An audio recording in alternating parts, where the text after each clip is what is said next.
अरविंद केजरीवाल पूरी तरीके से फ्रंट फुट पर नजर आए जब वो भाषण दे रहे थे। बिल्कुल उनका वही अंदाज, पुराना अंदाज देखने को मिला जब वो लगभग एक दशक पहले सड़क पर संघर्ष किया करते थे पार्टी बनाने से पहले।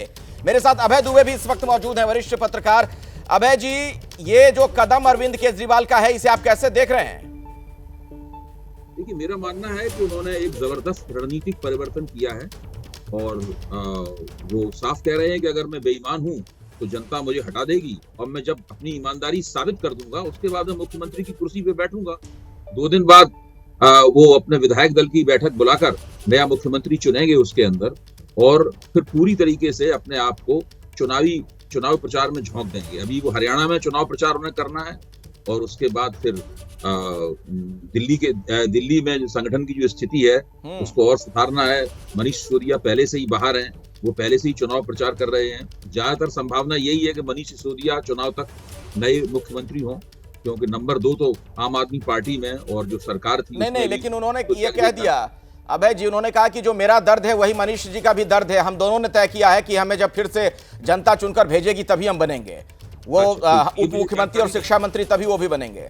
ये जानकारी मुझे नहीं थी। इसका मतलब है कि किसी तीसरे को मौका मिलेगा मुख्यमंत्री बनने का जी, तो ये अच्छी बात है।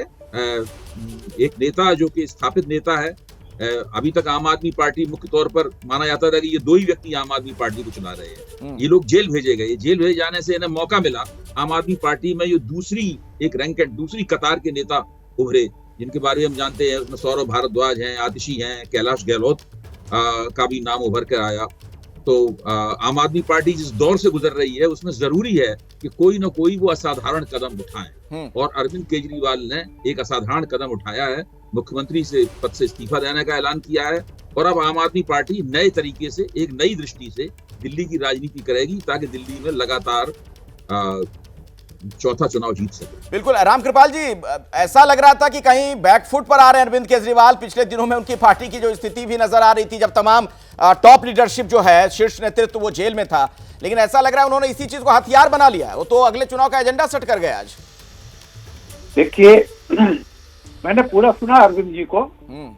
पहली बात तो यह कि भगत सिंह का उन्होंने उदाहरण दिया और अपने बारे में कहा कि क्रांतिकारी मुख्यमंत्री जेल गया।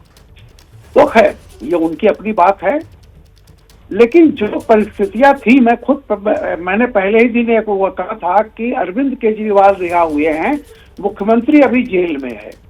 ये बात मैंने कही थी। और जो शर्तें उसके बाद लगाई गई हैं, कोर्ट ने जो लगाई थी, जिसको इनको निर्वाण करना है, वो शर्तें इस तरह की हैं कि मुख्यमंत्री न तो सचिवालय जा सकते हैं, न कोई इस तरह का काम कर सकते हैं।